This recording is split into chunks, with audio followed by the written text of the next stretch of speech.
और दिल्ली के सीएम अरविंद केजरीवाल इस वक्त एक प्रेस कॉन्फ्रेंस कर रहे हैं, आपको सीधे लिए चलते हैं। भेजी अपना आशीर्वाद भेजा और ऊपर वाले की कृपा से टेस्ट नेगेटिव आया। आप सब लोगों का बहुत बहुत तहे दिल से शुक्रिया जिन्होंने अपने शुभकामना संदेश भेजे। मैं अपने घर में ही एक कमरे में अपने आप को बंद किए हुए पिछले 2 दिन से देख रहा था। मेरा शरीर तो यहाँ था लेकिन मेरा मन इसी में था कि दिल्ली में किस तरह से और क्या क्या किया जा सकता है कोरोना को कम करने के लिए, लोगों को इलाज कराने के लिए। आज दिल्ली की जो पोजीशन है, दिल्ली में 31,000 टोटल केस हो चुके हैं। इसमें से लगभग 12,000 लोग ठीक होकर घर जा चुके हैं।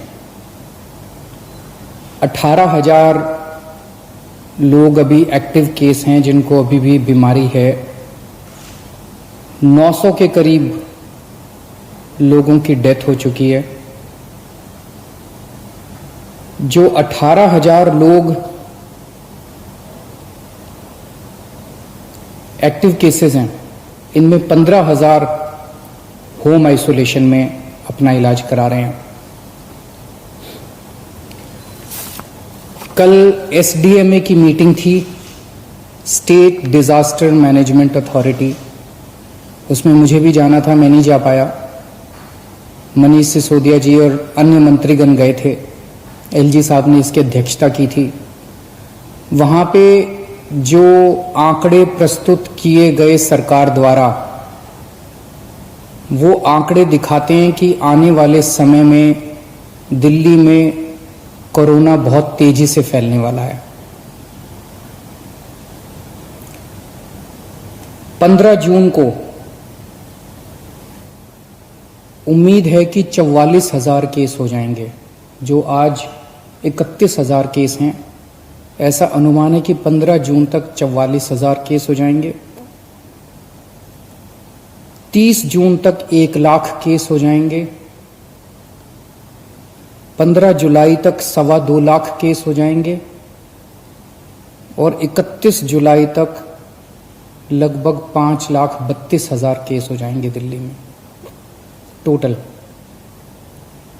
और इसको देखते हुए 15 जून तक हमें 6,681 बेड्स की जरूरत पड़ेगी। 30 जून तक 15,000 बेड्स की जरूरत पड़ेगी। 15 जुलाई तक 33,000 बेड्स की जरूरत पड़ेगी। 31 जुलाई तक 1,000 बेड्स की जरूरत पड़ेगी। तो चुनौती बहुत बड़ी है। इसमें सबसे पहले तो अपने को ये करना है, अपने आप को, हमें सबको इससे अब दिल्ली के CM Arvind Kejriwal press conference कर रहे हैं, जिसमें उन्होंने सबसे पहले तो उनकी जो कोरोना रिपोर्ट है वो नेगेटिव आई है, इसका जिक्र किया। और इसके अलावा कल एसडीएमए के साथ जो मीटिंग हुई है, इसके बारे में भी वो बता रहे हैं कि किस तरह आने वाले समय में कोरोना तेजी से फैलने वाला है। कोई नहीं कर रहा तो उनसे हाथ जोड़ के विनती करनी है कि भाई साहब आप भी कर लीजिए। अच्छा है, दूसरों की सेहत के लिए भी अच्छा है। क्योंकि अगर कोई और नहीं कर रहा तो उसकी वजह से दूसरों को फैल सकता है, उसकी वजह से कोरोना दूसरों को हो सकता है। तो इसे अब जन आंदोलन अपने को बनाना है, सबको खुद भी करना है और दूसरों से भी करवाना है। जैसे ऑड इवन में हमने जन आंदोलन किया था ना, ऑड इवन में हम भी करते थे और अगर कोई फॉलो नहीं कर रहा तो गाड़ी रोक के शीशा नीचे करके उसको कहते थे कि भाई साहब घर चले जाओ, आपका व्हीकल आज ऑड है या इवन है, ये ठीक नहीं है। ऐसे इसको भी अपने आप को जन आंदोलन बनाना है। अपने को अपने स्वास्थ्य के लिए ये जरूरी है। जितना इसको फॉलो करेंगे उतना चांसेस कम हैं कि आपको कोरोना होगा। दिल्ली की कैबिनेट ने निर्णय लिया था कि कोरोना के दौरान दिल्ली सरकार के अस्पतालों में दिल्ली में रहने वाले लोगों का इलाज हो। क्योंकि जैसे मैंने अभी आपके सामने बताया कि आने वाले समय में बेड्स की बहुत ज़रूरत पड़ेगी। सोमवार को केंद्र सरकार ने दिल्ली की कैबिनेट के उस निर्णय को पलट दिया और केंद्र सरकार ने, एलजी साहब ने आदेश जारी किया है कि दिल्ली के हर अस्पताल में सबका इलाज किया जाएगा। मैं देख रहा था टीवी पे, कुछ लोग कह रहे थे कि केंद्र सरकार दिल्ली की कैबिनेट के फैसले को पलट नहीं सकती। एलजी साहब के पास दिल्ली के फैसले को, दिल्ली में चुनी हुई सरकार है, अभी कुछ महीने पहले चुनाव हुए थे जिसमें 62 सीट आई थी। दिल्ली की चुनी हुई सरकार के कैबिनेट के निर्णय को एलजी साहब या केंद्र सरकार पलट नहीं सकते। कुछ लोग ऐसा कह रहे थे। कुछ लोग कह रहे थे कि दिल्ली में खुद इतने सारे केस हो रहे हैं, दिल्ली के लोगों को खुद इतने बेड्स की जरूरत पड़ेगी। मेरा अब ये कहना है, केंद्र सरकार ने निर्णय ले लिया, एलजी साहब ने आदेश पारित कर दिया। ये समय असहमतियों का समय नहीं है, ये समय एक दूसरे से डिफर करने का समय नहीं है। अब जो निर्णय हो गया केंद्र सरकार का, एलजी साहब ने जो आदेश दे दिया उसको लागू किया जाएगा। एलजी साहब के आदेश को अक्षरशः लागू किया जाएगा, केंद्र सरकार के निर्णय को लागू किया जाएगा। अब इस पे कोई असहमति नहीं करनी, अब इस पे कोई वाद विवाद नहीं करना, अब इस पे कोई लड़ाई झगड़ा नहीं करना। ये सब लोग, मैं जितने सरकार के अंदर भी हैं, जितने पार्टी के लोग हैं, मैं सबको मैसेज देना चाहता हूं कि एलजी साहब के आदेश को लागू किया जाएगा, केंद्र सरकार के निर्णय को लागू किया जाएगा। चुनौती है, बहुत बड़ी चुनौती है, अभूतपूर्व चुनौती है। जैसा मैंने कहा,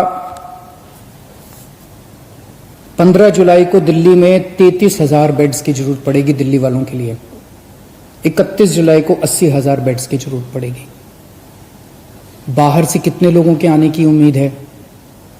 मोटे मोटे तौर पे देखें तो दिल्ली के अस्पतालों में जब कोरोना नहीं था, नॉर्मल टाइम में दिल्ली के अस्पतालों में 50% लोग दिल्ली के बाहर से आके इलाज कराते हैं। तो अगर वो अभी माना जाए तो जितने बेड्स हमें दिल्ली के लोगों के लिए चाहिए, उतने ही बेड हमें दिल्ली से बाहर से आने वाले मरीजों के लिए, हमारे भाई बहनों के लिए चाहिए होंगे। तो 15 जुलाई को दिल्ली के वालों के लिए 33,000 बेड चाहिए, तो सारे मिला के बाहर वाले भी अगर मिलाएंगे तो 65,000 बेड्स की जरूरत पड़ेगी। और 31 जुलाई को 80,000 बेड अगर दिल्ली वालों के लिए चाहिए तो लगभग 1.5 लाख टोटल बेड्स की जरूरत पड़ेगी। बहुत ज़्यादा बड़ी चुनौती है, आसान काम नहीं है। लेकिन इतना मैं कह सकता हूँ कि हम पूरी कोशिश करेंगे, तन मन धन जो बन सकेगा। ये हमारी जिम्मेदारी भी है और ये सेवा का काम है। मैं खुद निकलूंगा, कल से परसों से मैं खुद जमीन पे उतरूंगा, मैं खुद जाके स्टेडियम्स को, बैंक्वेट हॉल्स को, होटल्स को तैयार करवाएंगे। हम लोग जितना ज़्यादा से ज़्यादा हो सकेगा हम कोशिश करेंगे। मैं बस इतना कह सकता हूं कि हमारी कोशिशों के अंदर ईमानदार कोशिश होगी और पूरी कोशिश होगी, कोई कमी नहीं होगी। लेकिन ये विपदा इतनी बड़ी है, ये मुसीबत इतनी बड़ी है, मानव जाति के इतिहास में शायद इतनी बड़ी विपदा कभी नहीं आई। हमारे काम में 100 कमियां रह सकती हैं, लेकिन हमारी नीयत में और हमारी कोशिश में आपको कमी नजर नहीं आएगी। मैं पड़ोसी राज्यों से भी, वहाँ की सरकारों से भी निवेदन करता हूँ, अपील करता हूँ कि वहाँ समुचित व्यवस्था करें अपने अपने बेड्स के लिए और मरीजों के लिए। कर भी रहे होंगे, मैं किसी को दोष नहीं निकालना चाहता, कर भी रहे होंगे ताकि कम से कम लोगों को दिल्ली आने की जरूरत पड़े। इस दौरान मैं देख रहा था कि मीडिया वाले बहुत अच्छा काम कर रहे हैं। मैं मीडिया को सैल्यूट करना चाहता हूँ, मैं मीडिया को साधुवाद, धन्यवाद देना चाहता हूँ। आपने हमारी जो कमियां रह जाती हैं, आप रोज हमारी कमियां बताते हैं और वो कमियां हमें सीखने का एक मौका देती हैं। आपने हमारे ऐप में इतनी सारी कमियां बताई, उन कमियों को पिछले 1 हफ्ते के अंदर हमने काफी दूर किया है। अभी भी कुछ कमियां हो सकती हैं, आप प्लीज हमें जरूर बताइएगा। काफी कमियों को ऐप में दूर किया, लेकिन अभी भी जो कमियां हो हमें जरूर बताइएगा। मैं देखता हूं कि लगभग हर चैनल पे कुछ पेशेंट्स को या पेशेंट्स के रिश्तेदारों को, दोस्तों को वो किस तरह से बताते हैं कि कई अस्पतालों में गए, मैं पहले इस अस्पताल में गया, मैं इस अस्पताल में गया, मैं इस अस्पताल में गया, मुझे इलाज नहीं मिला, मुझे बेड नहीं मिला। मैं सोच रहा था कि टोटल कितने 10, 12, 15 चैनल होंगे। उन 15 चैनलों पे 15 या 20 केसेस बताए जा रहे होंगे, लेकिन ऐसे लोगों की संख्या जिनको तकलीफ हो रही है, जिनको बेड नहीं मिल रहे, उससे कहीं ज्यादा है। केवल 15-20 लोग नहीं है जो टीवी पे आए। लेकिन मैं आपकी जानकारी के लिए बता दूं, पिछले एक हफ्ते में एग्जैक्टली 8 दिन में दिल्ली के अस्पतालों में 1900 लोगों का एडमिशन हुआ, 1900 लोगों को बेड मिले हैं दिल्ली के अस्पतालों में। और आज 4200 बेड अभी खाली हैं। लेकिन ये 4200 बेड मोस्टली सरकारी अस्पतालों में खाली हैं, प्राइवेट के मोस्टली भर गए हैं। उसका भी इंतजाम कर रहे हैं, कोशिश कर रहे हैं। लेकिन पिछले 8 दिनों में 1900 लोगों को बेड मिले। लेकिन एक तरफ जहां 1900 लोगों को बेड मिले, वहीं कम से कम 150-200 लोगों को बेड के लिए धक्के भी खाने पड़े। तो जब टीवी चैनलों के ऊपर एक एक केस बताया जाता है, मेरी टीम एक एक केस पे गौर करती है और हम उससे सीखने की कोशिश करते हैं। एक तरफ हम कोशिश करते हैं कि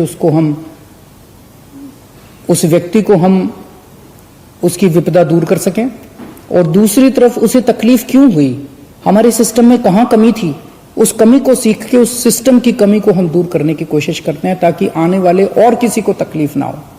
लेकिन फिर भी हम परफेक्ट नहीं हैं, सब कुछ ठीक नहीं है, अभी बहुत सारी कमियां हैं हमारे सिस्टम में, और सब कुछ लेकिन खराब भी नहीं है। काफी कुछ काम हुआ भी है, हमारे डॉक्टर्स लगे हुए हैं, हमारे नर्सेस लगे हुए हैं, सरकारी ऑफिसर्स लगे हुए हैं, पुलिस वाले लगे हुए हैं, सब लोग बहुत काम कर रहे हैं। लेकिन अभी भी बहुत सारी चीजें ठीक करनी है। मेरी मीडिया के साथियों से निवेदन है कि इसी तरह से आप हमें अपने चैनल पे तो दिखाते ही हैं, लेकिन अगर चैनल के अलावा भी कहीं कोई आप कोई स्टोरी ना दिखा पाए, कहीं कोई कमी नजर आए, तो फोन कर देना, उसको हम ठीक कराने की कोशिश करेंगे। और सबसे जरूरी बात, ये समय आपस में लड़ने का नहीं है, ये समय राजनीति का नहीं है। मैं देखता हूं आपस में ये पार्टियां सारी लड़ रही हैं। बीजेपी वाले आम आदमी पार्टी से लड़ रहे हैं, आम आदमी पार्टी वाले कांग्रेस से लड़ रहे हैं, कांग्रेस वाले बीजेपी से लड़ रहे हैं, वो उससे लड़ रहा है, वो उससे लड़ रहा है।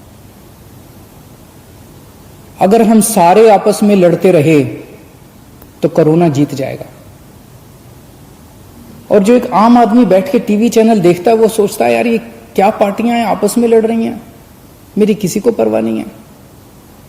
हमें आपस में नहीं लड़ना, हमें इस टाइम एकजुट होना है, हमें एक देश बनना है।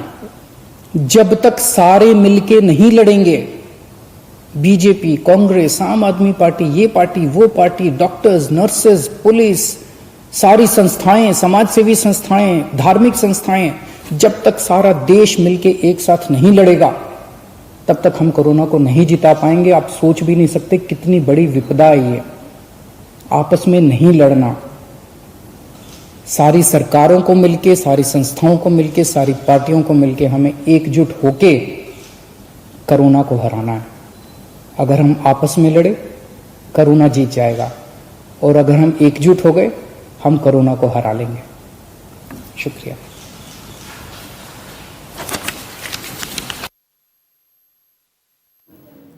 दिल्ली के सीएम अरविंद केजरीवाल को आप सुन रहे थे। प्रेस कॉन्फ्रेंस में उन्होंने दिल्ली के में कुछ दिनों में, अगले आने वाले कुछ दिनों में किस तरह से केसेस बढ़ने वाले हैं और उसको लेकर क्या तैयारी है, इसका ब्यौरा वो दे रहे थे। केजरीवाल ने यह भी कहा कि इस वक्त ये वक्त राजनीति करने का नहीं है। एलजी ने दिल्ली सरकार के फैसले को पलट दिया है, लेकिन अब इस पर किसी तरह की कोई राजनीति नहीं होगी। जो फैसला किया जा चुका है, वो फैसला कायम रहेगा। और हमारे सहयोगी राहुल सिन्हा इस वक्त वरुण सिन्हा इस वक्त हमारे साथ लाइव जुड़ गए हैं। वरुण, सीएम केजरीवाल ने इस संबोधन के जरिए एक तरफ ये भी कहा कि राजनीति करने की जरूरत नहीं है, इस वक्त सभी को साथ में काम करना होगा, और साथ में वो ये भी बता रहे थे कि ब्यौरा दे रहे थे कि दिल्ली को इस वक्त कितने बेड की जरूरत है और कितने बेड इस वक्त हैं। क्या लग रहा है, कितनी तैयार है दिल्ली?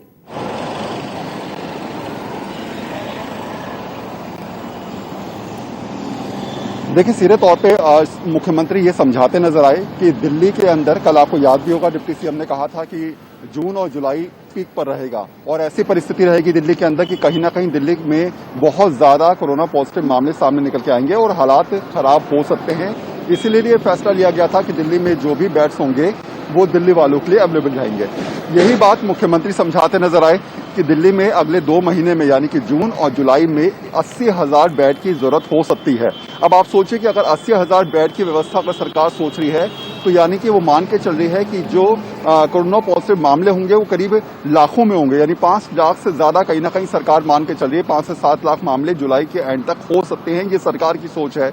और उस हिसाब से व्यवस्था करने के लिए तमाम स्टेडियम्स को फिलहाल बुक कर दिया गया है, होटल्स को बुक किया जा रहा है, गेस्ट हाउस को बुक किया जा रहा है और एक पूरा नेटवर्क तैयार करने की केजरीवाल सरकार कोशिश कर रही है। दूसरी बात, जो राजनीति की बात आ रही है कि उपराज्यपाल को लेकर निश्चित तौर पे सवाल जरूर उठे कि उन्होंने उनके दिल्ली कैबिनेट के प्रस्ताव को फिलहाल रोक दिया और कहा कि दिल्ली में सभी लोग जो हैं वो इलाज करा सकते हैं, चाहे वो किसी भी राज्य का हो। तो ऐसी परिस्थिति में निश्चित तौर पर दिल्ली सरकार के लिए बैकफुट पर जाने वाली स्थिति तो है, लेकिन अब आगे आने वाले दिनों में क्या रणनीति रहेगी, कैसे वो तमाम बेड्स अवेलेबल कराएगी, किस तरीके से स्टेडियम्स को हॉस्पिटल के तौर पे तब्दील किया जाएगा, गेस्ट हाउस को हॉस्पिटल के तौर पे तब्दील किया जाएगा, उसको लेकर अब लगातार सरकार रणनीति बनाती नजर आएगी और उस पर काम भी चल रहा है। एक जो मुख्य बात है जो मुख्यमंत्री लगातार कहते नजर आ रहे हैं वो ये कि जून और जुलाई को ध्यान में रखकर सरकार अपनी तमाम तैयारियों को पूरा करना चाहती है। दूसरी बात, पैसे की आर्थिक रूप से दिल्ली सरकार को कमी है, इसलिए केंद्र सरकार से लगातार फंड की गुहार भी लगाई जा रही है कि सरकार से, सेंट्रल गवर्नमेंट से कहीं ना कहीं दिल्ली सरकार को कुछ पैसा मुहैया हो जाए तो दिल्ली में जो व्यवस्था है उसको और सुचारू रूप से चलाया जा सके। और तीसरा महत्वपूर्ण पॉइंट ये कि दिल्ली सरकार अब ये चाहती है कि जो भी उसके पास संसाधन है उसको दिल्ली वालों के लिए यूज किया जाए और उसी को लेकर लगातार सरकार रणनीति बनाती नजर भी आ रही है। बहुत शुक्रिया वरुण आपका इस बातचीत के लिए।